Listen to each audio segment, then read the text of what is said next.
Good morning, guys. Today we're going to Carcar. This is the heritage city of the South. So we are on our way to Carcar because the Department of Tourism launched the 8th tourism rest area in the country, and it's gonna be in Carcar City. So imagine, so night tourism, tourist rest area in Carcar, which is really appropriate because Carcar is basically like the gateway towards the tourist spots in the southern portion of Cebu. So, di ba, if you go to Oslo, you pass by Carcar. If you go to Boal, you pass by Carcar. So, this is an important stop. And of course, Carcar has its own attractions as well. So, I mean, people stop here to buy lechon, to have lunch. They even have, they have a lot of delicacies like chicharon, ampao, bucarillo. So many things that you can buy in Carcar. And it's a good spot, really, to have a tourist rest area, a TRA. This is funded by Tiesa, and of course, this project is spearheaded by the DOT Secretary, Maria Esperanza Cristina Garcia Frasco, the mayor of Liluan, but now the DOT Secretary. So, this is a great project, this is a good spot, and yes, if plans are really used well, I think the most successful, for me lang in Cebu, the most successful tourist rest area would be in Carcar, because yes, it's a good pit stop for any southern road trip, and a time to chill, relax, buy your pasalubongs before heading back to the city or going down south. So it's located, the tourist rest area will be located at the Carcar City Hall grounds, just right in front of their new City Hall, just near the market. So, the spot also that was picked is really, for me, it's really excellent for the purpose.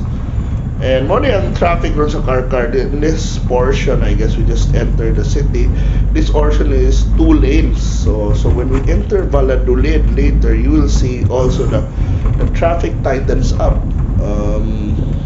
Up to na dito kanang Quezano before they can, lalo yung mga diversion roads going to the City Hall, going to Barili, and going back, going to katong sa sentro, the former market. Pero ang kuha ko na hopefully also that because of that, kahuna-una sa government na puhon ato di padakang dalan sa dire.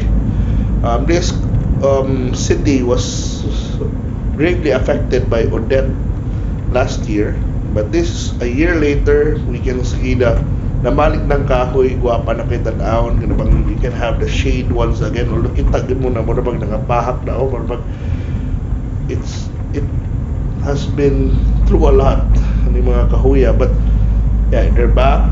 The leaves are, it's so green now. It's a really nice drive in the area, and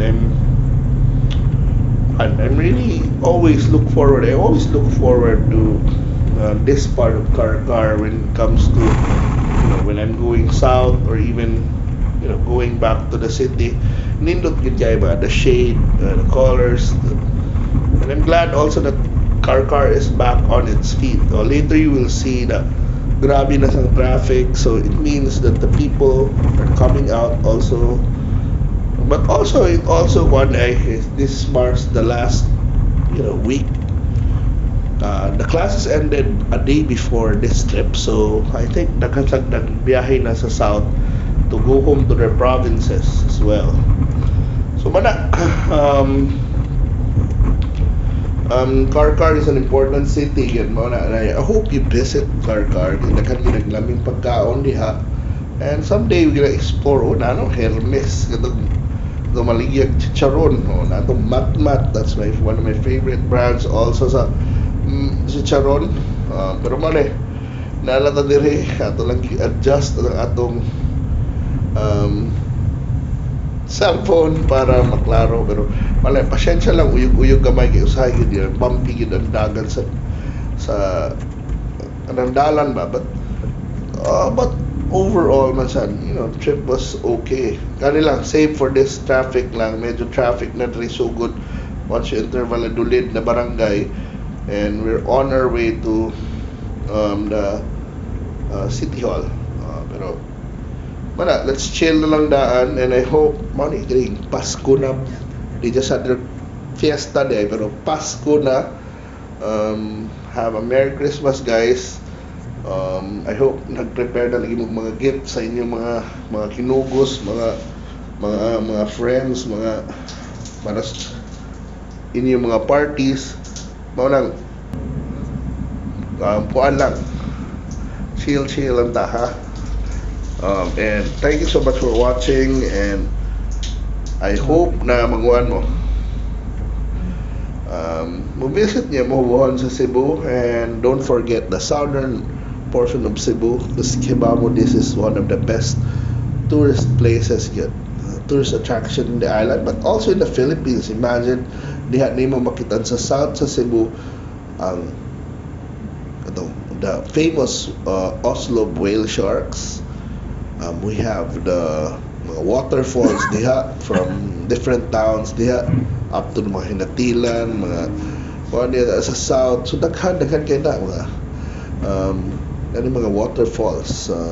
Even Kawasan is in this area, and if you want canyoneering, it's Alegria is really known for canyoneering. And of course, when it comes to diving and snorkeling, Alboal is almost unbeatable, guys. And by the way, nasa ilaing tourist rest area dito na Itukod. That's the 9th in the country.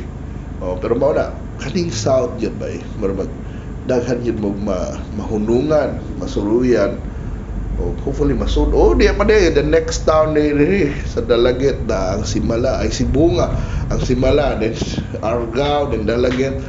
Naagin lang own attraction sa Argao naman, nasa na sila yung mga mountain attraction, nasa Mahayahay Beach, pero known sa sila sa mga pagkaon like torta, di Argao, chocolate. So yeah, I would say that compared sa north of Cebu, ang south is really the main driver of tourism there is sa Cebu province. And hopefully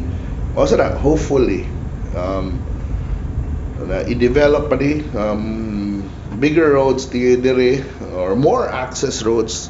Kay feeling lang nako we can do better if we have another access road, probably, I don't know, from the mountains magikan, pwede ta para dili makuan ba kanang mga traffic na alternative routes. Kasi mao gid yung challenge usahay kung maghuot na wala daghan na may aron na magdag ilang kawili yung sakyanan, dagaling yung motor, manang then for the free flow of products and goods and tourists most especially. I hope na the government, not only the local government led by Gwen Garcia, but also the national government led by President Bongbong Marcos, especially naroon si Cristina Frasco sa posisyon. Hopefully they can recommend nagag funds for maybe road expansion or new roads that will ease the traffic, alternative routes, para di lang kanina paagi padung Carcar, di ba na hopefully na ilaing daan padung Carcar gikan sa syudad. Kay wala kay kung mas stack up diri ba na sayang kay orasan.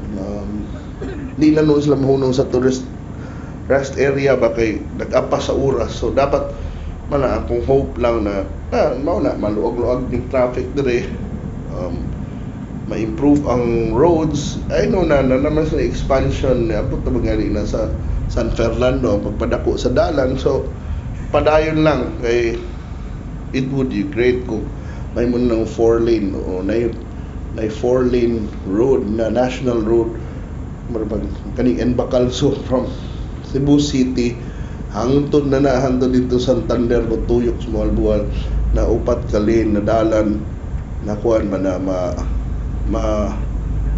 ma-realize na para especially diri sa Carcar kay malagi syudad ba yan na maluag-luagan diri ang biyahe kasi diri ba yan magikan lagi mo ato mo Kaluginsan pwede mo magkarkar mo ato mo Barili pwede gid kay diri.